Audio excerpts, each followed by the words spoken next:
بسم الله الرحمن الرحيم. الحاقة ما الحاقة وما أدراك ما الحاقة كذبت ثمود وعاد بالقارعة فأما ثمود فأهلكوا بالطاغية وأما عاد فأهلكوا بريح صرصر عاتية سخرها عليهم 7 ليال و8 أيام حسوما فترى القوم فيها صرعى كأنهم أعجاز نخل خاوية فهل ترى لهم من باقية وجاء فرعون ومن قبله والمؤتفكات بالخاطئة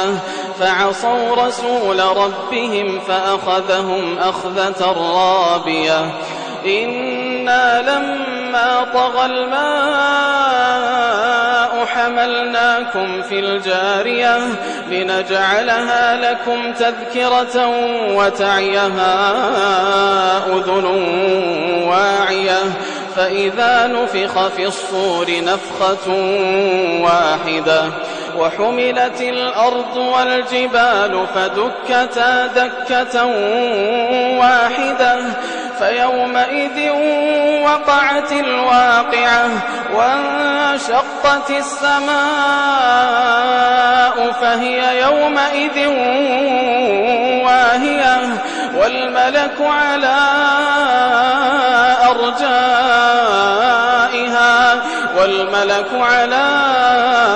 أرجائها ويحمل عرش ربك فوقهم يومئذ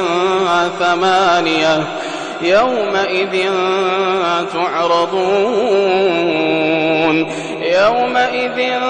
تعرضون لا تخفى منكم خافية فأما من أوتي كتابه بيمينه فيقول هاؤم اقرءوا كتابيه إني ظننت أني ملاق حسابيه فهو في عيشة راضية في جنة عالية قطوفها دانية كلوا واشربوا هنيئا بما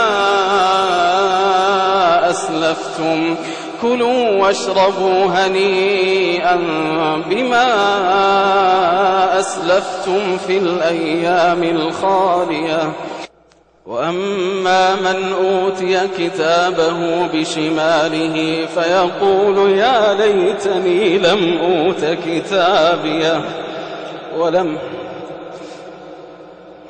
ولم أدر ما حسابيه يا ليتها كانت القاضية ما أغنى عني ماليه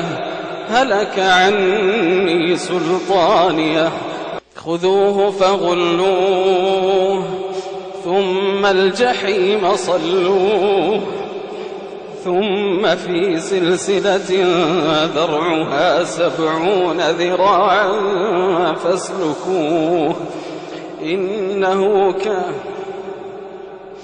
إنه كان لا يؤمن بالله العظيم ولا يحض على طعام المسكين فليس له اليوم هاهنا حميم ولا طعام إلا من غسلين لا يأكله إلا الخاطئون فلا أقسم بما تبصرون وما لا تبصرون إنه لقول رسول كريم وما هو بقول شاعر قليلا ما تؤمنون ولا بقول كاهن قليلا ما تذكرون تنزيل من رب العالمين. ولو تقول علينا بعض الأقاويل لأخذنا منه باليمين ثم لقطعنا منه الوتين فما منكم من أحد عنه حاجزين. وإنه لتذكرة للمتقين وإنا لنعلم أن منكم مكذبين وإنه لحسرة على